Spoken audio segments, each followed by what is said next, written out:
Welcome home Samit সোম, দারুণ একটা গ্ল্যান্সিং header.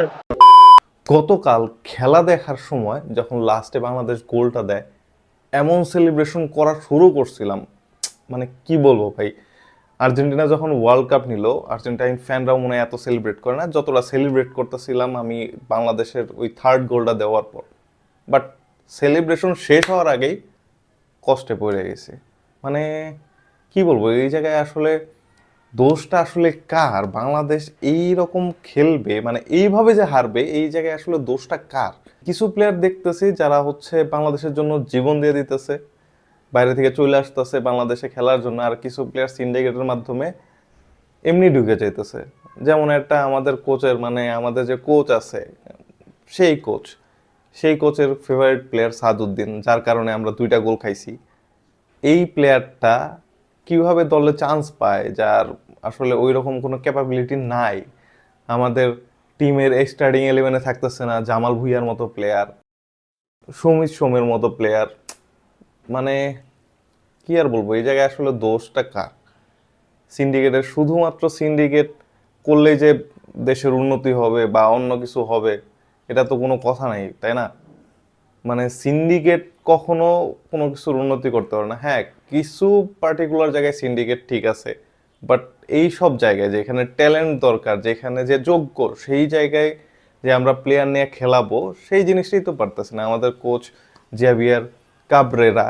সে কিভাবে টিম প্ল্যান করে, প্রথম দিকে খুব ভালো মনে হতো, ও সেই লেভেলের কোচ, সেই ভালো করবে। বাট কই ভাই, দেখেন গতকালকের খেলাটা কি হয়েছে। প্রথমেই হামজা চৌধুরী গোল দেয়, গোল দেওয়ার পরে সেই সেলিব্রেশন করলাম।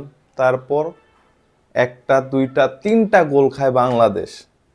মানে 3-1 পিছিয়ে থাকার পর মুরসালিন একটা গোল দেয় 84 মিনিটে গিয়ে, আর 3 নাম্বার গোলটা দেয় 99 মিনিটে গিয়ে। মানে 99 মিনিটে গোল দেয় হচ্ছে সমিত সোম।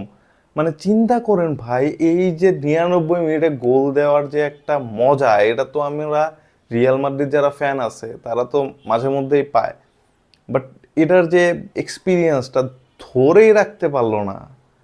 জাস্ট কিছুক্ষণের মধ্যে সেলিব্রেশন শেষ হওয়ার আগে আরেকটা গোল হজম করে ফেললো।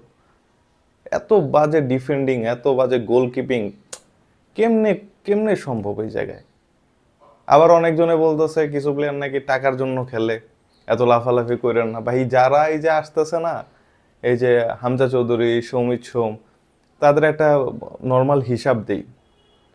হামজা চৌধুরী যে বাংলাদেশে আসতেছে, তার ম্যাচ ফি হচ্ছে মাত্র 20,000 টাকা। এর থেকে তো তার টিকিটের খরচ বেশি হয়। আর সে যে জায়গায় খেলতেছে, সেই জায়গায় সে পার ডে ইনকাম করতেছে $2,000 প্লাস, মানে 2 লাখ টাকা প্লাস পার ডে ইনকাম করতেছে। তারপরেও দেশের জন্য খেলতে আসতেছে ভাই। এইদের বলে ডেডিকেশন, এইসব প্লেয়ারটা তো অবশ্যই ভালো করবে আর ভালো করতেছে। বাট একজন দুইজনে তো ফুটবল হয় না, ফুটবল পুরাটাই টিম গেম।